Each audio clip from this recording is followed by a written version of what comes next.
Hey, it's Amber. Welcome back to my channel, or if this is your first time here, welcome. I make videos about kind of crunchy motherhood and lifestyle. If you like that sort of content, just hit that little subscribe button below. I'd love to have you here. I love to read, and in general, I'm a pretty minimal person, but when it comes to books, I feel like you can never have too many. And as a parent, I've always been on the lookout for books for my son. One, because it's just fun to look for and find cute and fun kids books, but also because I'm really hoping that I can pass on the love of reading to him. Last October, I got this idea and I started grabbing some books that in some way, shape, or form have something to do with the upcoming holiday or season and putting them out just right before and during that time and then putting them away.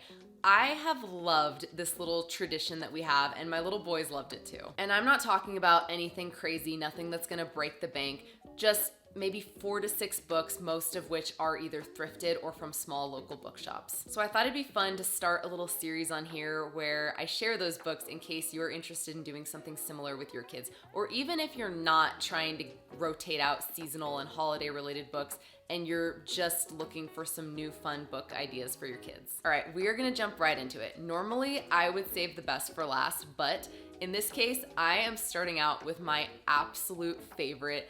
It's so cute. It's called The Honeybee by Kristen Hall. I found this at a local bookshop, flipped through it and was like, I have to get this. I personally am a sucker for kids books that have like beautiful, whimsical illustrations, and this is a prime example. I also love the writing. It's almost like poetic, but in a way that's really fun, I think, for kids. The story is basically the day in the life of a bee, where you're going through the day with this bee, finding flowers, collecting the pollen, going back to the hive, making that pollen nectar into honey.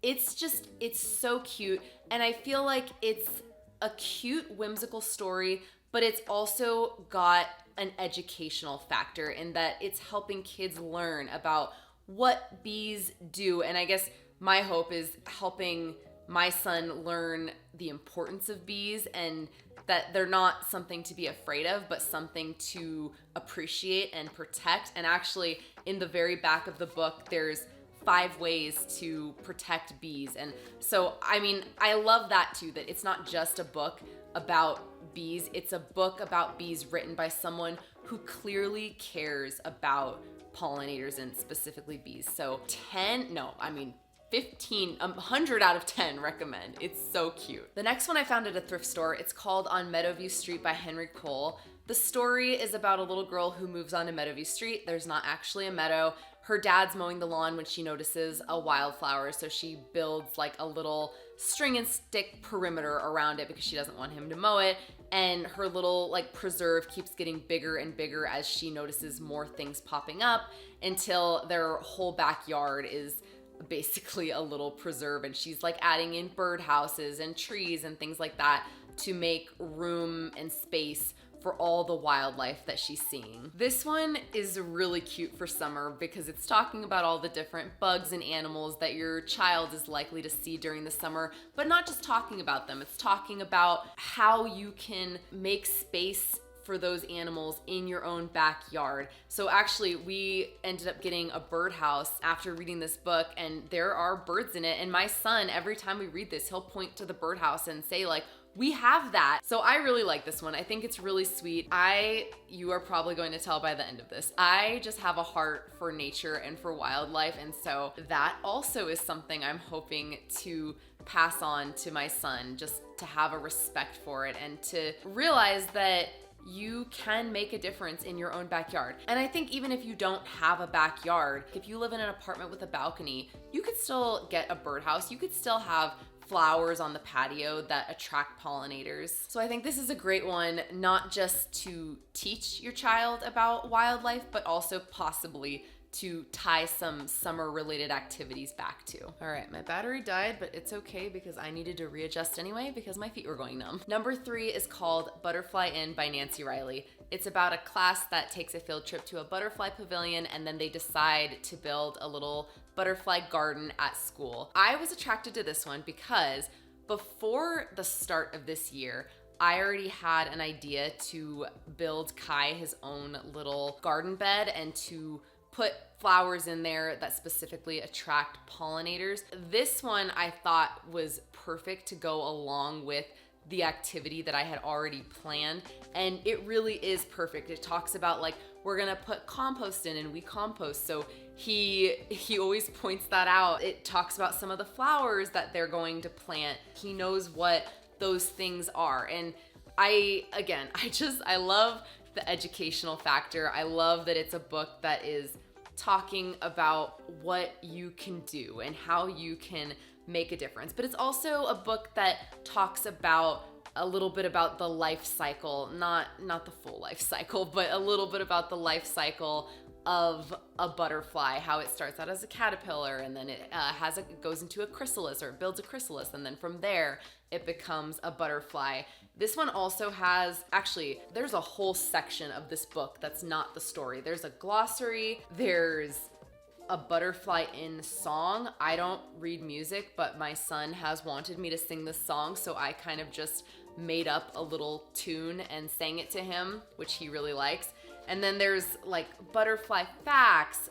Is it a butterfly or a moth? So I feel like this is a good one to grow with your child, because even if they're not interested in anything but the story right now at like 2 or 3 years old, they absolutely might be at 6 or 7 years old. And if you are somebody who likes coming up with nature-related activities for your little one, there is a whole what you can do section, which, like I said, maybe your kid will be interested in, maybe they won't be right away, but I feel like at some point they absolutely will. Because I remember as an elementary school child loving educational books. Like, I think I checked out this kid's Tara Lipinski biography over and over and over again. I also personally really love this one because from that little bit at the end, I learned a lot about it, and I'm always trying to attract pollinators to our yard, so this is a great one for kids and parents. The next one is great for anyone who wants to teach their kid a little bit of Spanish. It's called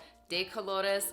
Alex purchased this one for Kai from a thrift store because Alex is fluent in Spanish and he knows this song, so he was really excited about this. I don't speak a lick of Spanish, but of course I want Kai to be exposed to the language as much as possible. So I really appreciate Spanish books that have the English because I can then kind of learn with him. And so I think I said already, this one is a song. I don't know the song, but don't let that deter you because you can listen to it on Spotify or on YouTube, and it's a really simple tune. That actually is one of the things that Kai likes about this book, is that we sing it. We don't just read it, and that's extra fun for him. This one actually has nothing to do with summer. I feel like it's just kind of summer coded. It's just got bright pictures of rainbows and little animals and of kids playing. So it just feels very summery in my opinion, and again, I think the illustrations are just really pretty, and I love that. Those are books that I just am like, oh, let's get it. So I think this is a really great one if you're bilingual or if you're not and you just want your kid to learn a little bit of Spanish, and again, even if you just want to learn with them. I mean, like, so cute, so colorful. Like, this is very summery. It's also not a very long book, so if you are intimidated by the Spanish, like, don't worry. It's not that long, and because it's a song, I think that makes it even easier because you can just go listen to the song, and that might help you with a little bit of the pronunciation because that's what I had to do. Book number 5 is You're My Little Honey Bunny by, I hope I say this right, Nicola Edwards. I just recently found this one and it's really, really cute. Kind of similar to De Colores. It doesn't talk about anything summer specific. This is one of those like I love you type of books, but the illustrations are all really summer related. Like, it shows bunnies and flowers and little lambs. I also appreciate that this one is kind of on the shorter side. I love to have like long, medium, and short books on hand, especially at night because we normally read 2 books at night, and so depending on where we're at on time, or sometimes even for nap time if we're running a little bit behind, I always still like to read a book or two, but it's nice to occasionally have a quick one to grab. This one though, at present, is one of my son's favorites. All of these books have been his favorite for like a week or two at some point, but this is definitely the current one. And I also like, this is a simple thing, but the last page is about going to bed.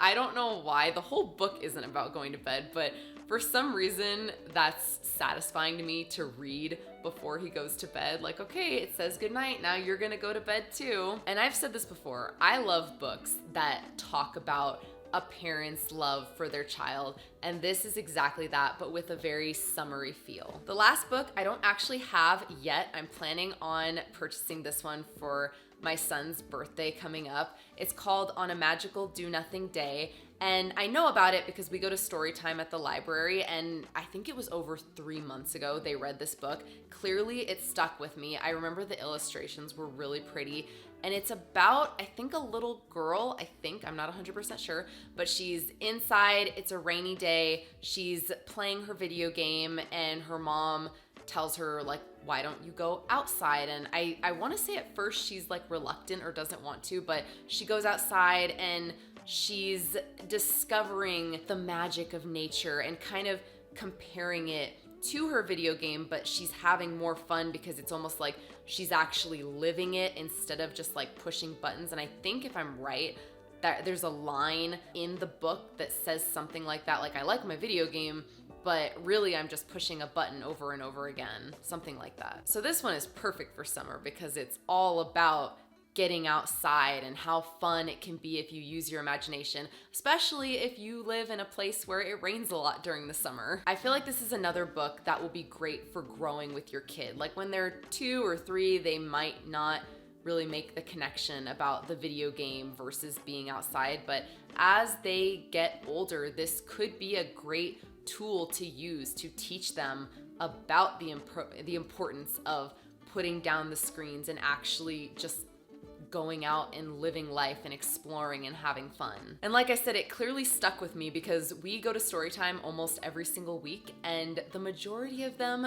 I don't remember. That is all I have for you. I will make sure to link everything in the description box down below in case there's 1 or 2 that you think your little one would really love, but I will always encourage you to check thrift stores, check your local bookshops. You might very well find some of these exact titles if you're really willing to look, but even if you don't find the exact ones, I personally, especially when I'm going to thrift stores, like to go with an idea of the types of books I'm looking for so that even if I don't find those exact ones, I'm automatically on the lookout for similar titles. If you did enjoy this, please let me know in the comments. Thank you so much for watching. I hope you're having a beautiful day, and I will see you in the next one.